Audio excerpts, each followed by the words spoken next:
ہمارے ہاں اجتماعی جو ماحول ہے اس ماحول کی بھی اصلاح کی ضرورت ہے. ہماری سوسائٹی کو ہمیں پاک بنانے کی ضرورت ہے. عزیزان گرامی قدر، یہ موضوع بڑا طویل ہے اور اس پر ہزاروں سوالات بن سکتے ہیں. بہت سی باتیں مجھے یاد بھی آ رہی ہیں، مگر چونکہ ہمیں ابتدا سے سوالات بھی اپنے پروگرام میں شامل کرنے ہیں، روزانہ ہم آپ کے سوالات بھی لیتے ہیں، اسی لیے اب ہم سوالات کی طرف چلتے ہیں اور سوالات کی طرف دیکھتے ہیں کہ آج ہم سے کیا سوال لوگ کر رہے ہیں. آپ ایک مرتبہ درود پاک پڑھ لیں، پھر تیزی کے ساتھ ہم سوالات کی طرف بڑھتے ہیں. سید شاہ عیسیٰ قادری سوال کر رہے ہیں، زنا اور ریپ میں کیا فرق ہے؟ دونوں ایک ہی چیز ہیں، دونوں کا تعلق ایک ہی ہے، مگر فرق اتنا ہے کہ ریپ جو ہوتا ہے اس میں زبردستی ہوتی ہے، اور زنا میں زبردستی کے ساتھ بھی اگر ہو تو زنا ہے، اور انڈرسٹینڈنگ کے ساتھ ہو تب بھی زنا ہے. زنا زنا ہی ہے. سزا میں نے آپ کی خدمت میں ابھی رکھ دی ہے. السلام علیکم رفیق ادھونی، میں آپ کا مرید بننا چاہتا ہوں. چوائس ٹیلر ادھونی سے ہمیں جوائن کر رہے ہیں. انشاءاللہ تعالیٰ کبھی ادھونی آنا ہوا تو آپ سے ملاقات بھی ہوگی. انشاءاللہ تعالیٰ آپ ضرور سلسلہ عالیہ قادریہ میں شامل ہو سکیں گے. امتیاز ڈی ایم ڈی صاحب قدم بوسی کے بارے میں بھی تفصیل بیان کریے. غلام لاؤبالی، قدم بوسی کے بارے میں تفصیل بیان کیجیے. قدم بوسی کے حوالے سے آج سے 3-4 دن قبل پہلے بھی سوال آیا تھا. قدم بوسی کہتے ہیں اپنے کسی بزرگ کے ہاتھوں کو یا پیروں کو چومنا، اس کو قدم بوسی کہتے ہیں. میں نے آپ کی خدمت میں عرض کیا تھا کہ صحابہ کرام نے بارہا حضور کے قدم چومے ہیں. اس کے علاوہ بھی رسول پاک صلی اللہ تعالیٰ علیہ وآلہ وسلم کے چچا اور حضرت علی، دونوں کے چچا حضرت عباس، حضرت علی شیر خدا کرم اللہ تعالیٰ وجہ الکریم اپنے چچا کے بارہا قدم چوما کرتے تھے. اس سے بزرگوں کے قدم چومنے کی ہمیں دلیل ملتی ہے. اس کے علاوہ ہر زمانے میں اولیاء صلحاء اپنے بزرگوں کے قدم چومتے آئے ہیں. احمد پاشا سوال کر رہے ہیں، میرا ایک سوال ہے، کلیجی کھانا کیسا ہے؟ کلیجی کھانا بالکل جائز ہے، اس میں کوئی خرابی نہیں ہے. اچھا، اب زنا کے حوالے سے جتنی باتیں انشاءاللہ تعالیٰ ہوں گی وہ کل ہوں گی. آج کو میں روک رہا ہوں باتیں، اور بہت سی باتیں رہ گئی ہیں انشاءاللہ تعالیٰ، ان کو ہم کل اپنے پروگرام میں شامل کریں گے. شب برات میں عشاء پڑھیں اور نہ سوئیں تو تہجد کیسے پڑھیں اور نیت کیا ہوگی؟ اور پلیز نوافل بھی بتلائیے. خطب الدین خواجہ سوال کر رہے ہیں، شب برات میں عشاء پڑھیں اور نہ سوئیں تو تہجد کیسے پڑھیں؟ اگر آپ عشاء پڑھیں اور نہ سوئیں تو آپ تہجد کی نیت نہیں کریں گے، آپ نیت کریں گے قیام اللیل کی.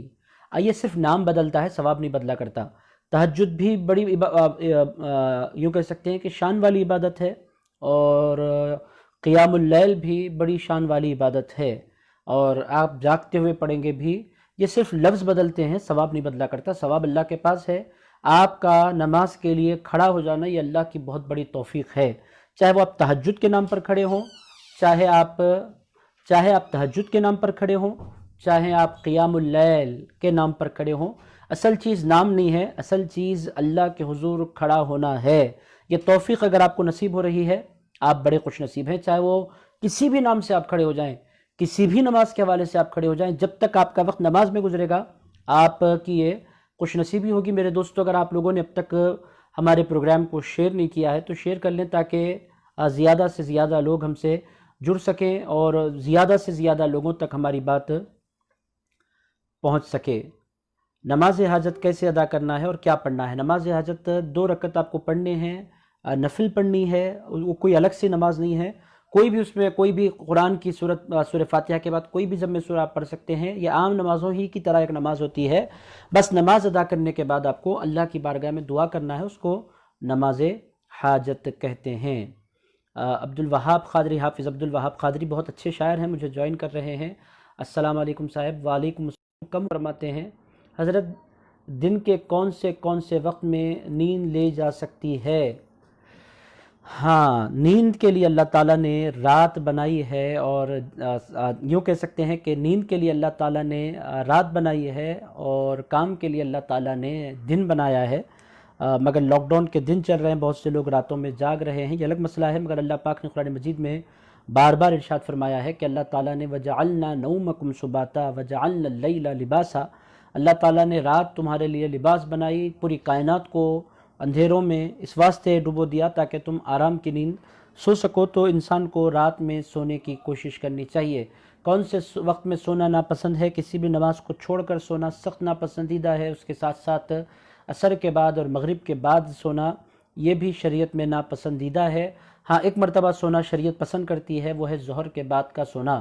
لنچ کے بعد آدھا گھنٹہ 1 گھنٹہ اگر آپ آرام فرما لیں تو یہ سنت بھی ہے، اور یہ رات کی آپ کی نیند کو مضبوط کرنے کا ایک ذریعہ بھی ہے۔ تو اس بات کا آپ خیال رکھیں کہ اگر سوئیں تو یوں کریں کہ ظہر کا کھانا یعنی ظہرہ نہ کرنے کے بعد، لنچ کرنے کے بعد کچھ دیر آرام فرمائیں، اس سونے پر بھی آپ کو ثواب ملے گا۔ عصر کے بعد، مغرب کے بعد ہرگز نہ سوئیں، اس واسطے کہ حضور فرماتے ہیں کہ عصر اور مغرب کے بعد سونے کو ہم ناپسند کرتے ہیں، اور حضور نے ارشاد فرمایا عشاء کے بعد بات کرنے کو ہم ناپسند کرتے ہیں۔ یہ بھی رسول پاک علیہ السلام کا ارشاد مبارک ہے۔ مطلب یہ ہے کہ سرکار صلی اللہ تعالیٰ علیہ وآلہ وسلم کو عشاء کے بعد سونا سخت ناپسند ہے، عشاء کے بعد باتیں کرنا سخت ناپسند ہے، عصر اور ظہر کے بعد سونا ناپسند ہے۔ میر سمیر علی سوال کر رہے ہیں، میں آپ کا مرید ہونا چاہ رہا ہوں، میں کیا کروں؟ تو میر سمیر علی قادری صاحب دی قرآن اکیڈمی کے نوجوانوں سے آپ رابطہ کریں، انشاءاللہ تعالی وہ آپ کو راستہ بتلائیں گے۔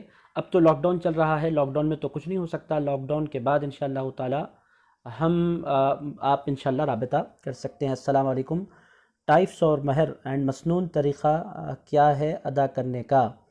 مہر کی ٹائپس کیا ہیں کا مطلب یہ ہے کہ مہر کیسے ادا کریں۔ تو مہر آپ پیسوں میں بھی ادا کر سکتے ہیں، مہر آپ سونے میں بھی ادا کر سکتے ہیں، مہر آپ کسی چیز کی شکل میں بھی ادا کر سکتے ہیں۔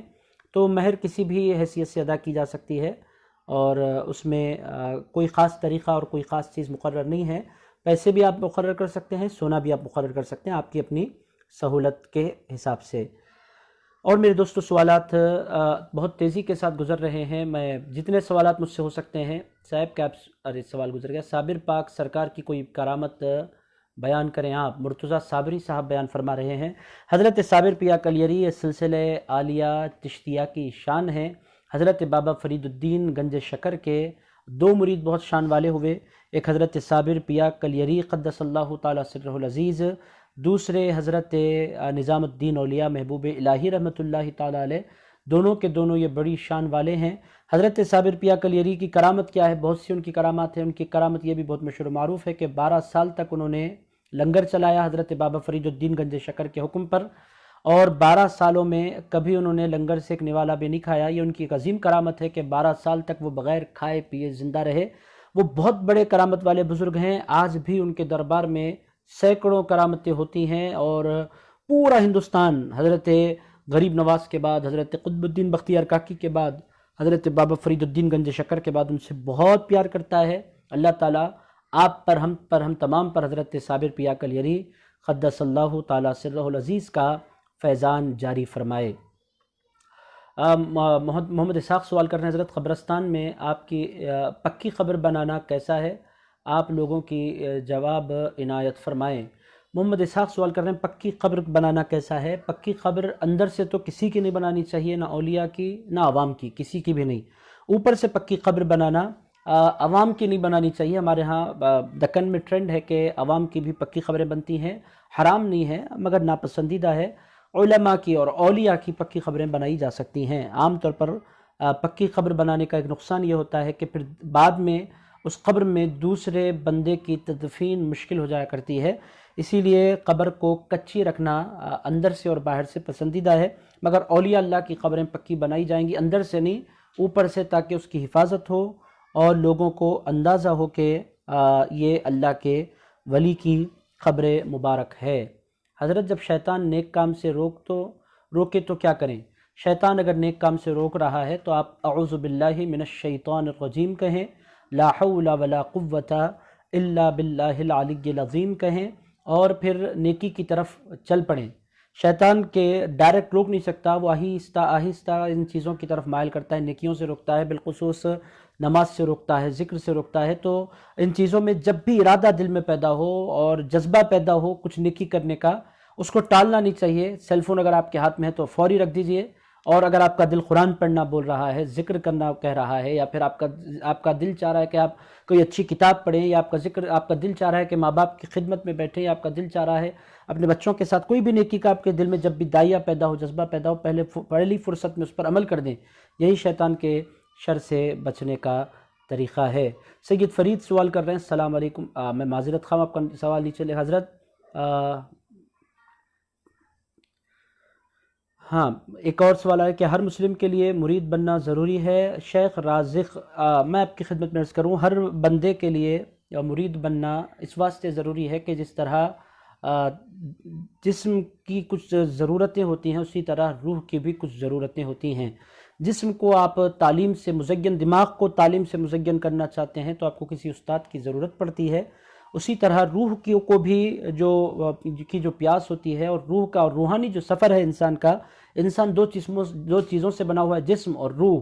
جسم کی ہدایت کا کام استاد انجام دیتا ہے، اور روح کی ہدایت کا کام پیر انجام دیتا ہے. تو بزرگان دین تو یہاں تک ارشاد بزرگان دین نے فرمایا ہے، من لا شیخ لہ شیخہ الشیطان، جس کا کوئی شیخ نہیں ہوتا